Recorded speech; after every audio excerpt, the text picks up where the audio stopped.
Divya Uruduga big boss ಮನೆಯ ಮೊದಲ ಮಹಿಳಾ ಕ್ಯಾಪ್ಟನ್. ಈ ಹಿಂದೆಯಿಂದಲೂ ಕೂಡ ಆಸೆ ಪಟ್ಟು ನಾನು ಕ್ಯಾಪ್ಟನ್ ಆಗಲೇಬೇಕು ಅಂತೇಳಿ ಸಾಕಷ್ಟು ಶ್ರಮವನ್ನು ಪಟ್ಟು ದಿವ್ಯಾ ಉರುಡುಗ ಮೊದಲ ಮಹಿಳಾ ಕ್ಯಾಪ್ಟನ್ ಅಂತ ಅನಿಸ್ಕೊಂಡ್ರು. ಹೀಗಾಗಿ ಸಾಕಷ್ಟು ಕುತೂಹಲ ನಿರೀಕ್ಷೆಗಳೆಲ್ಲವೂ ಕೂಡ ಇತ್ತು. ದಿವ್ಯಾ ಉರುಡುಗ ಕ್ಯಾಪ್ಟನ್ ಆಗಿ ಯಾವ ರೀತಿಯಾಗಿ ಮನೆಯನ್ನ ನಿರ್ವಹಿಸ್ತಾರೆ ಅಂತ ಹೇಳಿ ಒಂದಷ್ಟು ಬೇರೆ ಬೇರೆ ರೀತಿಯಾದಂಥ ನಿರೀಕ್ಷೆಗಳನ್ನ ಎಲ್ಲರೂ ಕೂಡ ಇಟ್ಕೊಂಡಿದ್ರು. ಮನೆ ಸಿಕ್ಕಾಪಟ್ಟೆ ಆಕ್ಟಿವ್ ಆಗಿರುತ್ತೆ ದಿವ್ಯಾ ಉರುಡುಗ ಕ್ಯಾಪ್ಟನ್ ಆದ ನಂತರ. ಹಾಗೆ ಎಲ್ಲರಲ್ಲೂ ಕೂಡ ಒಂದು ಜೋಶು ತುಂಬುವಂತ ಕೆಲಸವನ್ನ ಮಾಡ್ತಾರೆ ಅಂತ ಹೇಳಿ ಅಂತ ಕೆಲಸವನ್ನ ಎಷ್ಟು ಮಾಡಿದ್ರು ಗೊತ್ತಿಲ್ಲ. ಆದರೆ ದಿವ್ಯಾ ಉರುಡುಗ ಕ್ಯಾಪ್ಟನ್ ಆದ ನಂತರ ಸಾಕಷ್ಟು ಚರ್ಚೆಗೆ ಗ್ರಾಸವಾಗಿದ್ದಂತೂ ಹೌದು. ಒಂದಷ್ಟು ಜನ ದಿವ್ಯಾ ಉರುಡುಗ ಪರವಾಗಿ ನಿಂತ್ಕೊಂಡ್ರೆ, ಒಂದಷ್ಟು ಜನ ದಿವ್ಯಾ ಉರುಡುಗ ಅವರನ್ನ ತೀವ್ರವಾಗಿ ವಿರೋಧಿಸ್ತಾ ಇದ್ದಾರೆ. ದಿವ್ಯಾ ಉರುಡುಗ ಕ್ಯಾಪ್ಟನ್ಶಿಪ್ ಸರಿ ಇರಲಿಲ್ಲ, ಒಂದಷ್ಟು ಜನರ ಪರವಾಗಿ ನಿಂತ್ಕೊಂಡ್ಬಿಟ್ರು.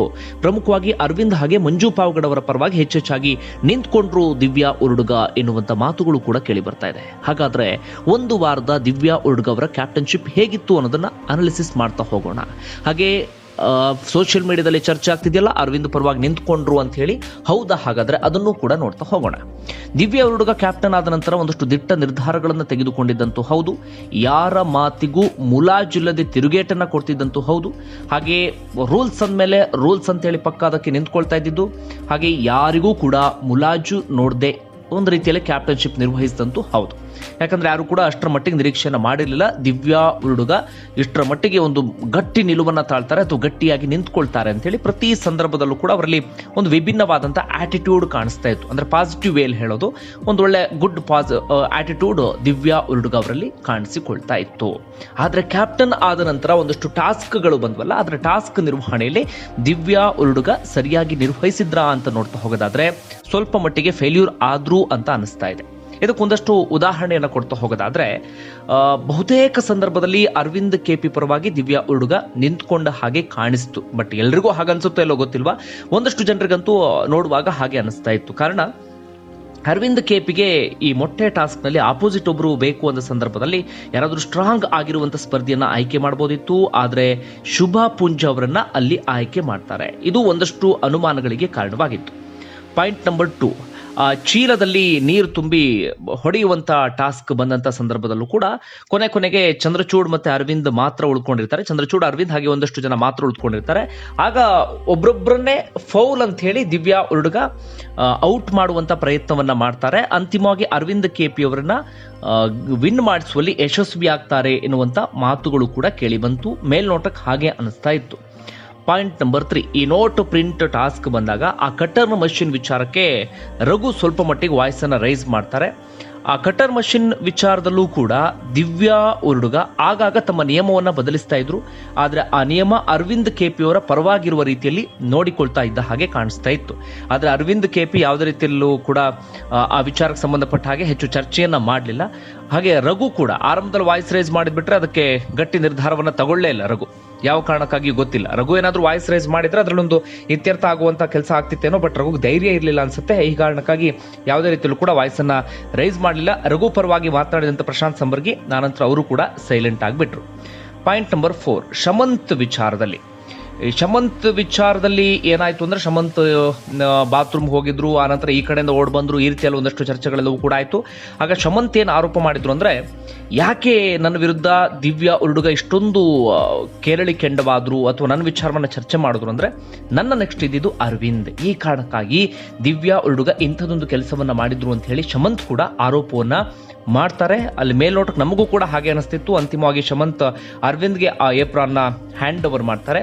ಸೊ ಅರವಿಂದ್ ಪರವಾಗಿ ಅಲ್ಲೂ ಕೂಡ ನಿಂತ್ಕೊಂಡ್ರು ಅಂತ ಅನಿಸ್ತು. ಏನು ಪ್ರಶಾಂತ್ ಸಂಬರ್ಗಿ ಹಾಗೆ ಮಂಜು ಪಾವಗಡ ವಿಚಾರದಲ್ಲಿ ನೋಡ್ತಾ ಹೋಗೋದಾದ್ರೆ, ಆ ಏಪ್ರಾನ್ ವಿಚಾರದಲ್ಲಿ ಮಂಜು ಪಾವಗಡ ಅಂದ್ರು ನಾನು ಕುತ್ತಿಗೆಗೆ ಹಾಕೊಂಡಿದ್ದೆ ಅಂತ ಹೇಳಿ. ಬಟ್ ಕುತ್ತಿಗೆಗೆ ಹಾಕೊಳ್ಳೋಕ್ಕೂ ಮುನ್ನ ಪ್ರಶಾಂತ್ ಸಂಬರ್ಗಿ ಕೈಯಲ್ಲಿ ಇಟ್ಕೊಂಡ ಹಾಗೆ ಕಾಣಿಸ್ತಾ ಇತ್ತು ಏಪ್ರಾನ್. ಅದನ್ನು ದಿವ್ಯಾ ಉರುಡುಗ ಎಷ್ಟರ ಮಟ್ಟಿಗೆ ಸರಿಯಾಗಿ ಗಮನಿಸಿದ್ರು ಇಲ್ವೋ ಗೊತ್ತಿಲ್ಲ. ಮಂಜು ಪಾವಗಡ ಗಮನಕ್ಕೂ ಬಂದಿತ್ತು ಇಲ್ವೋ ಗೊತ್ತಿಲ್ಲ. ಹೀಗಾಗಿ ಮಂಜು ತಮ್ಮ ವಾದವನ್ನ ಮಾಡ್ತಾರೆ, ಪ್ರಶಾಂತ್ ಸಂಬರ್ಗಿ ತಮ್ಮ ವಾದವನ್ನ ಮಾಡ್ತಾರೆ. ಅಂತಿಮವಾಗಿ ಆ ಏಪ್ರಾನ್ ಮಂಜು ಪಾವಗಡ ಕೈಗೆ ಹೋಗುತ್ತೆ. ಪ್ರಶಾಂತ್ ಸಂಬರ್ಗಿ ಹೋಗಿ ಕಣ್ಣೀರನ್ನ ಕೂಡ ಹಾಕ್ಬಿಡ್ತಾರೆ, ಯಾಕೆ ಹೀಗಾಯ್ತು ಅಂತ ಹೇಳಿ. ಆ ನಂತರ ಪ್ರಶಾಂತ್ ಸಂಬರ್ಗಿ ಇದೇ ವಿಚಾರಕ್ಕೆ ಸಂಬಂಧಪಟ್ಟಾಗ ವಾಯ್ಸ್ ಅನ್ನ ರೈಸ್ ಮಾಡ್ತಾರೆ, ಮೋಸಗಾರ್ತಿ ದಿವ್ಯಾ ಉರುಡುಗ ಅಂತ ಹೇಳಿ. ಇದೆಲ್ಲವನ್ನೂ ಕೂಡ ಗಮನಿಸ್ತಾ ಇದ್ರೆ ದಿವ್ಯಾ ಉರುಡುಗ ಹೌದು ಕ್ಯಾಪ್ಟನ್ ಆದ ಸಂದರ್ಭದಲ್ಲಿ ಒಂದಷ್ಟು ದಿಟ್ಟ ನಿಲುವನ್ನು ತಗೊಳ್ತಾರೆ.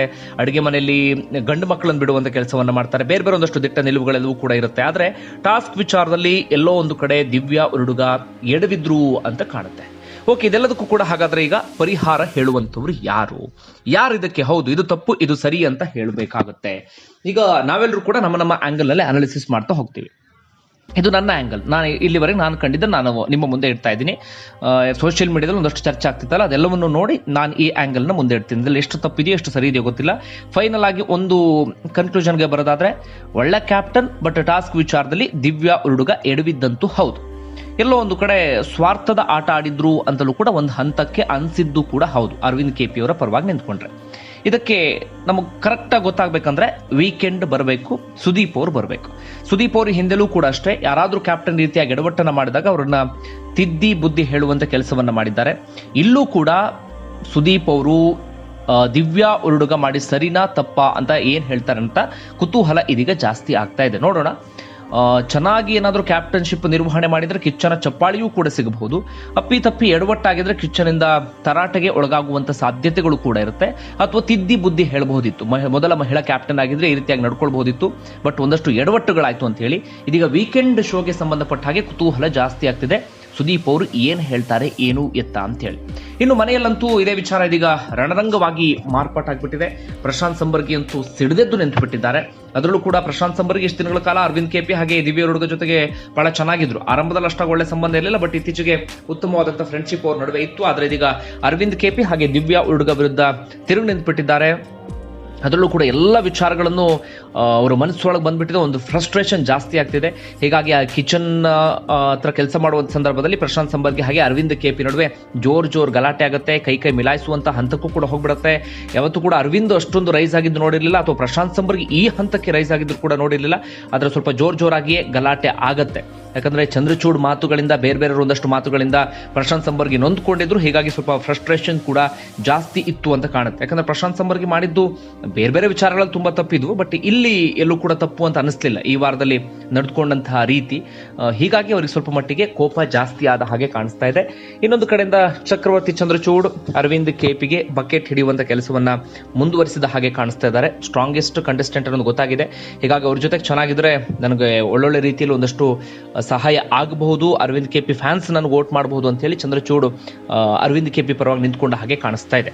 ಫೈನಲಿ ಬಿಗ್ ಬಾಸ್ ವಿಚಾರಕ್ಕೆ ಬರ್ತಾ ಹೋಗೋದಾದ್ರೆ, ಈ ವಾರ ಎಲಿಮಿನೇಷನ್ ಪ್ರಕ್ರಿಯೆ ಬಹಳ ಕುತೂಹಲ ಮೂಡಿಸಿದೆ. ಸದ್ಯಕ್ಕೆ ಸಿಕ್ಕಿರುವಂತಹ ಮಾಹಿತಿಯ ಪ್ರಕಾರ ಡಬಲ್ ಎಲಿಮಿನೇಷನ್ ಆಗುವಂತ ಎಲ್ಲ ಸಾಧ್ಯತೆಗಳು ಕೂಡ ಇದೆ. ಯಾರ್ಯಾರು ಹೋಗ್ತಾರೆ ಅನ್ನೋದನ್ನು ಕೂಡ ಕಾದು ನೋಡಬೇಕಾಗಿದೆ.